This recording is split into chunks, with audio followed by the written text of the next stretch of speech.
Problem, horse won't load after working the simulator. You only add pressure when he Problem stalls solved. out. So just walk in, and when you feel a Working horse, with that's when you add clients pressure. Just light of pressure. horses that Yeah, have release. taken Good job. hours to load or refuse to load on their farm. And after working on the groundwork and teaching the owner how to handle their own horse and have success at the trailer without the trainer.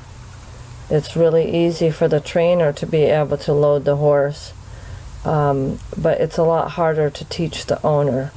After we teach all the groundwork and we teach the horse what we want away from his bad experiences at the trailer, then he can take in a lesson a lot more easier than bringing him to the scene of the crime, the scene of where he got hurt before, where there was bad timing.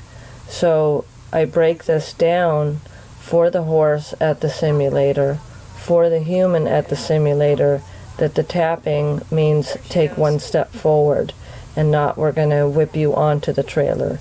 At first we do use a whip for the horse, and then eventually the horse should be able to self-load. But we break it down in steps for the horse and the human. And so it's easy to understand, and it takes the fear of the trailer out of the equation. So we have success when we go to the trailer.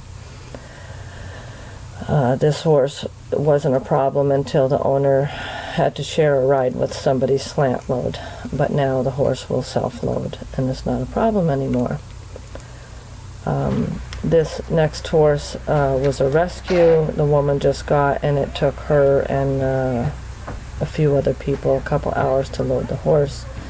After we spent time leading out in her backyard at the simulator, then the owner was able to load the horse after I did. We took the horse for a ride, and then I had the owner reload her horse after we got back from our ride around the block. When he goes in, rub. Spank, spank, her spank, timing spank, is, there. Now, of course, not as good as mine, the whip, but she has tools in place, and she can go back to the simulator to practice no, because we already done it. Timing. This is another one. I bring the horse to the simulator to teach the horse, when I tap, you'll get a release when you take a step. And let the horse break down the lesson as well. That when we go back to the trailer, the horse knows that the tapping will stop once the horse takes a step. And here we're self-loading, turn the whip upside down, and before we ever lock the horse in, we make sure it's solid.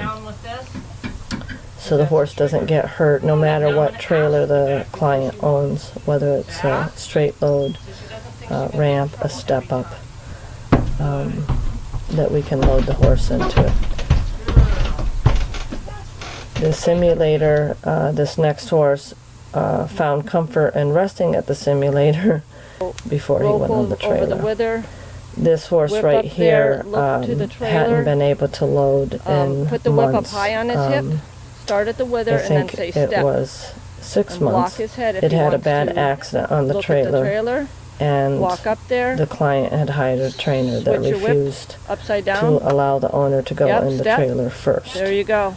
Self-loading is one more step. A lot harder than going in with the trailer, and we want to build for success, so we did go in the trailer with the horse first.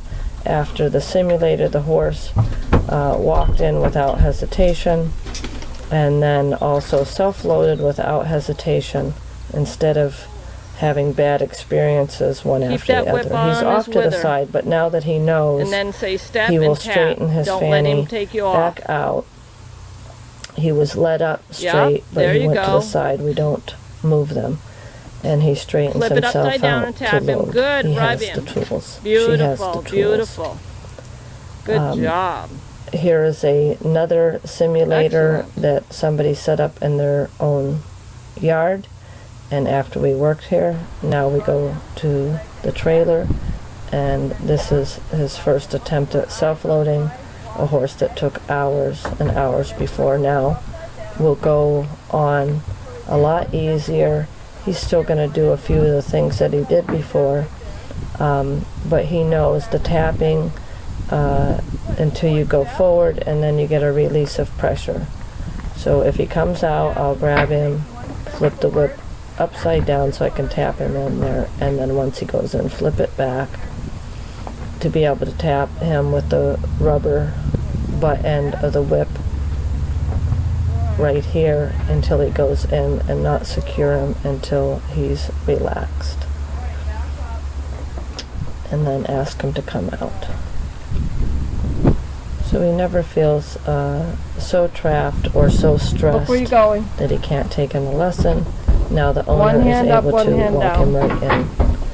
This the is whip the up horse on that his was able wither? to come to my house because she had tricks that she Block his did, head, but she would have to step. sit and wait Rub. for an hour for him to get ready to go in the trailer, and had him on a long lunge Good. line. So here we practice in the simulator. Very nice. We spent a little time in there. Oh, nice job. And then this is my first attempt at the trailer, not using her method of taking an hour, but what we used at the simulator to get the horse to go forward. And he loads right up, much to her delight. And then here is the owner, Act like he's going to load right up. still not confident that her horse is going to just walk right in the trailer. But he does, because of the work that we did at the simulator. Yeah, put that around his And now neck. here she's going to try to self-load, and luckily she's done a lot of desensitizing with this horse, and he's not afraid of the whip up by Put his it on face. his wither. She's owned the horse for a lot of years, and then he decided he wasn't going to load anymore. Bam. Nice. This is another one For a ride. that I went out to the farm. We worked in the simulator, and then he did all his avoidance, and then he loaded up from the work we did there. And here he is, getting locked up.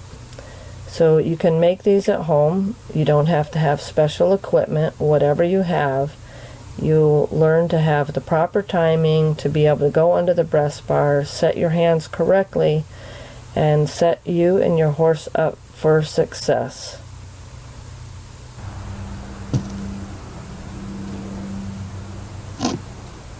One hand up and one hand down so you don't pull on the horse's face and create an accident.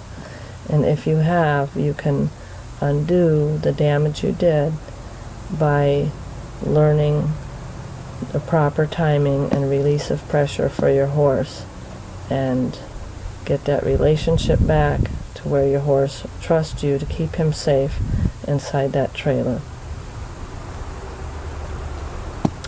And thank you for watching. I hope this has helped you.